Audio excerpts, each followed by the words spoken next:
ఈ మండలంలో ఒక్క రోడ్డు వేసారని అడుగుతా ఉన్నా. మాట్లాడితే మేము చేస్తే వాళ్ళు ఏదో మా మీకు చెప్తారు.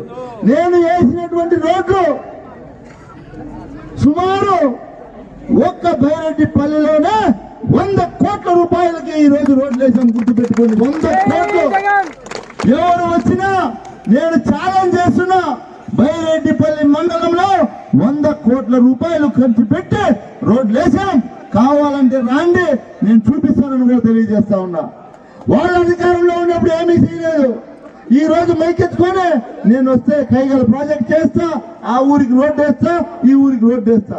నువ్వు అధికారంలో ఉన్నప్పుడు ఏం లేదు, ఇంక నీకు వేసే అవకాశం కూడా ప్రజలు ఈ రోజు కూడా తెలియజేస్తా ఉన్నా. గుర్తుపెట్టుకోండి, ఒకటి గుర్తుపెట్టుకోండి, ఈ రాష్ట్రంలో ప్రజలందరూ కూడా బాగుండాలి, పేదలందరూ కూడా ధనికులు కావాలి అంటే జగన్మోహన్ రెడ్డి ముఖ్యమంత్రి కావాలి. గుర్తుపెట్టుకోండి, వద్దు ఎవరో ఊరికి 2-3 బాగుంటే చాలు పెత్తందారులు ఈ పరిపాలన సాగించాలనుకుంటే చంద్రబాబు నాయుడు కావాలి. గుర్తుపెట్టుకోండి, ప్రజలు బాగుండాలా పెత్తందారులు బాగుండాలా అని ప్రజలు మీరే నిర్ణయించండి.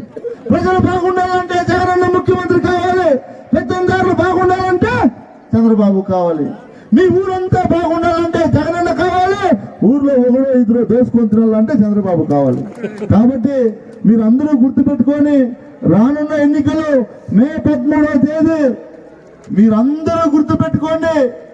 ఫ్యాన్ గుర్తుకు ఓట్లేసి 2 ఓట్లు, ఒకటి ఎంపీ గారికి, ఒకటి నాకు ఎమ్మెల్యే అభ్యర్థికి 2 ఓట్లు ఫ్యాన్ గుర్తు మీద వేసి అఖండ మెజార్టీతో గెలిపిస్తారని ఆశిస్తూ ఇక్కడికి ఇచ్చేసేటువంటి ప్రతి ఒక్కరికి ధన్యవాదాలు తెలుపుకుంటూ సెలవు తీసుకుంటా ఉన్నాను.